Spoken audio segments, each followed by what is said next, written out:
Are you all comfortable? Yeah. Oh boy. Welcome to you all again. I'm sure, first of all, you'll agree that today Nicola is looking stunning. And more importantly, Doug is looking a little more stunned than anything that Nicola actually turned up today. We were. This was a good joke. First of all, to the groom, thank you for your kind words on behalf of Jennifer. I know it's a tradition I'm supposed to speak on behalf of the bridal party, so I'm sure you'll all agree that she looks beautiful as well.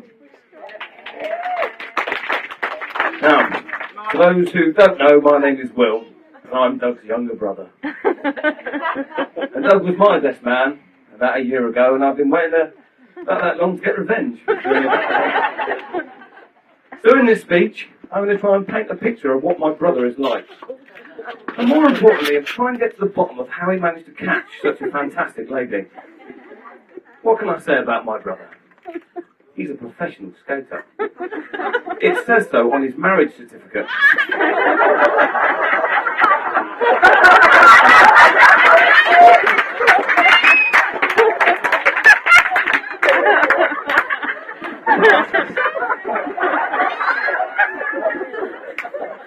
Now, it all started many moons ago when we bought our first pair of rollerblades together, and we used to go to the roller disco on a Saturday night in Spiceball up in Banbury. Yes, we were cool then, But that was not enough for Doug, and he decided to hit up on the ramps. And to be fair, he's never looked back from there. He went to university to gain a degree in fine art, and then went on to obviously become a pro skater. Ended up living in a caravan outside Bristol Skate Park. Now, I'm still not sure if it was the skate park he was there for, or the fact that they used to serve free Mexican food. Which, talking Mexican, I have to put in the speech here just quickly Doug's obsession with anything Mexican, as you'll see later. As Nicola found out to her credit that he only cooks Mexican. That is all he has had to eat since moving into Brackley. Good job you like tomatoes as much as Liz and I.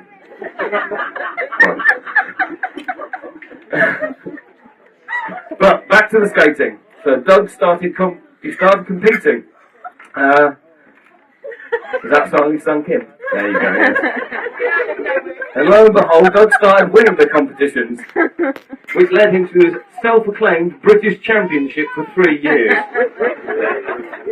This led to shows with Team Extreme, who we have some of the skaters here with, and Dancing on Ice, which is a ice skating tour that goes around Europe. They would wheel out a ramp for Doug to wow the crowds by wearing one of his many sparkly sequin suits, which I can testify he still has hanging up in his wardrobe. Since coming home, Doug has become the cornerstone of Team Extreme, giving me a chance to explore further around the world, such as China, Dubai, America, Skegness, Slough. But he has made many good friends, and more importantly, he's been able to continue carrying on the lifestyle he loves, which is doing as little as possible whilst taking much applause.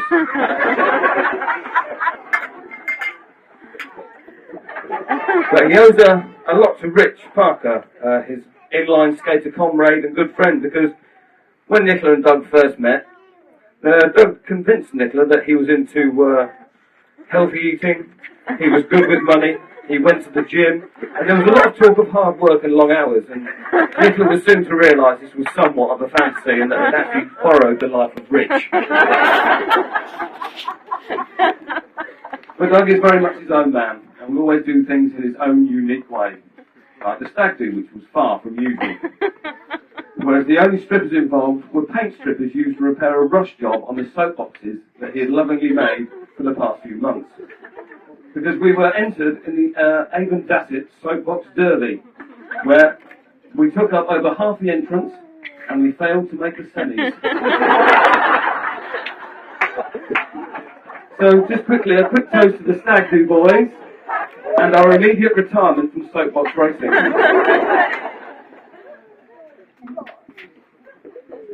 I'd also like to say that at the end of the stag do, we ended up with a stray cat. There was a whole 2 pages of jokes I could have used here, but I'm afraid I thought it's a family affair, so I left those well alone. But moving on. Moving and travelling has always been a major part of Doug's lives. These travels have not always been very successful, as many of Doug's vehicles will testify. He started young at age 14. Before we'd even got on the road, we bought a couple of minis for £20 each. They were beauts. So they went, but not for long. We used to race around the farm, and basically if you look over there to that corner, that's the farm there, and it goes pretty much all the way over there. That's the whole farm, 365 acres. There's one barn in the middle of it. That barn now has a mini-shaped dent in it. And this is where Doug's trail of destruction began. He's tried mating a fork truck with the back of a Ford Fiesta.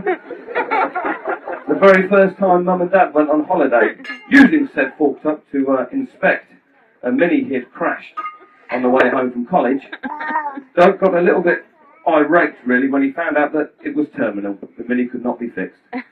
So he jumped on the fork truck, where you've got clutch, brake, accelerator. Not on a fork truck. You have forward, brake, reverse.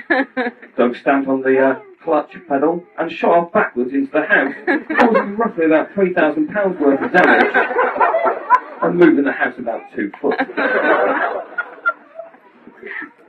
It doesn't take an engine. Recently, during an illegal soapbox test for the stag do, Doug was last seen careering over a ditch, where much damage was caused to one of his blessed soapboxes, and out of the window went his glasses, pride and phone. Still to be found. And only a few weeks ago, Doug returned to his roots. I don't know if the Team Extreme lads know about this, but using the Team Extreme lorry, he decided to add an extra entrance to the barn by driving through the side of it. Did you know about this, Dad? Oh. You can actually see it on the way out. You'll notice there's 2 green panels on the rest of the grey barn. But this is merely a taste of the carnage Doug has caused over the years, and I'm sure most of you will have plenty of stories involving Doug, and certainly he's destroyed or crashed.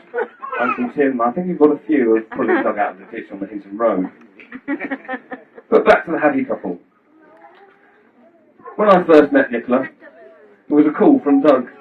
Funnily enough, he had broken down in Brackley. I turned up and found a young lady tittering, something like this, in the passenger seat. I was shocked to find her there. Doug was very coy.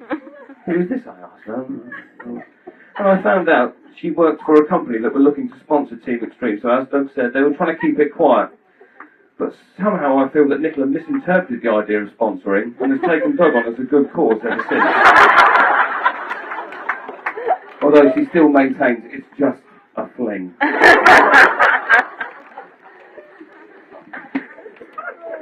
Oh, I'm looking forward to this bit. Doug has already mentioned a few tales of when they first met and how they used to try and keep it quiet. But I feel he's missed one story. It was a late night. They'd embarked on a quiet drive down what looked like a country quiet lane. It actually turned out to be a nice romantic car park. A wonderful moment was somewhat rudely interrupted by... Hello. What's going on here then? Luckily no arrests were made. Okay. Yeah, I did not go that one. Come on, that's bold.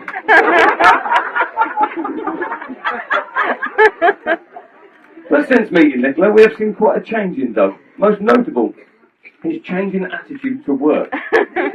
He used to hibernate from October through to about April, only to be seen at Mum's with a big bag of washing every week or so, of all the washing that had built up over the summer. However, this year, it was different. He had a wedding to pay for. He came to work on the farm. This lasted 3 days. But before going back to his lair, head down, he thought, no, I'll try again, and went to work for Stu and Sue, sister and brother-in-law, as a labourer. This lasted 2 days. Before he managed to crush his fingers between a piece of wood and a plant pot, and it was back to the safety of his hibernation.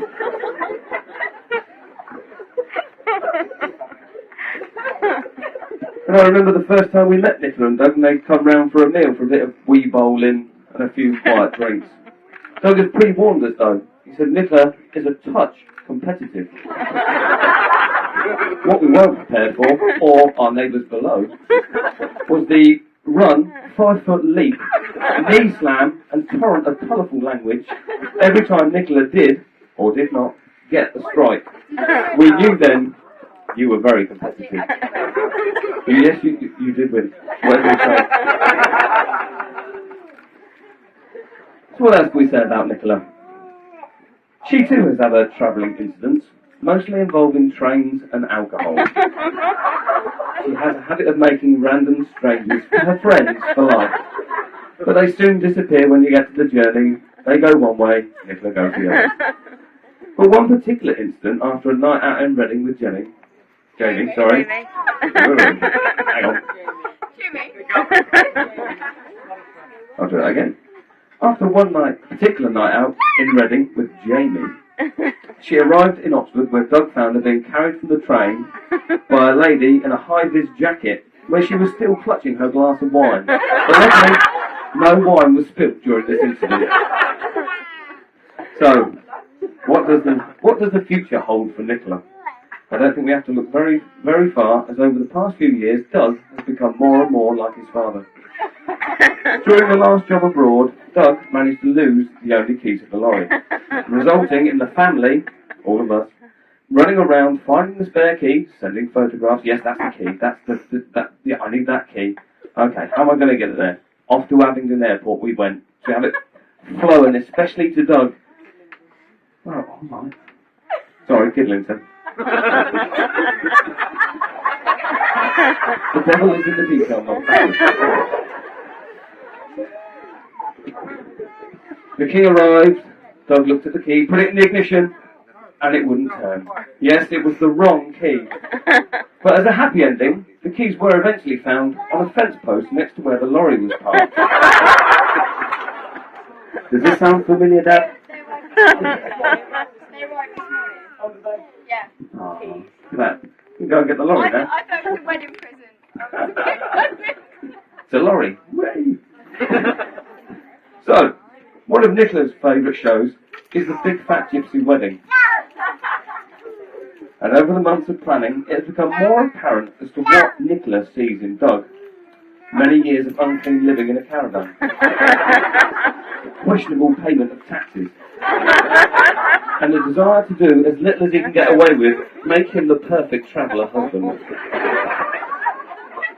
But seriously, these two have had a path so far which has had many problems which they have faced together and overcome. This will only serve to make their relationship stronger, and hopefully the future will hold a lot more of the better than of the worse that it's had so far. I hope I speak for all of us when I say I'm extremely happy for Doug and Nicola, and I'm sure you'll all agree they are absolutely perfect for one another. And I can honestly say I'm really glad to be gaining Nicola as a little sister in our ever-growing family. The more the merrier. So, to the happy couple. And I'm sure I speak for everyone present and for the special people who could not make it today in wishing them all the best for the future and many happy years together. At this point, it's traditional to raise a glass and toast. But in honour of Doug, I'd like to add a little something. Doug has never been one to pass up showing off his fine physical prowess. So we're going to do the toast with a bit of added flex. So, Nicola, if you would like to just give us an example of a bit of Doug flexing, please. Feel free to add your own. So, to the happy couple, everybody. Nicola and Doug. Nick and Doug.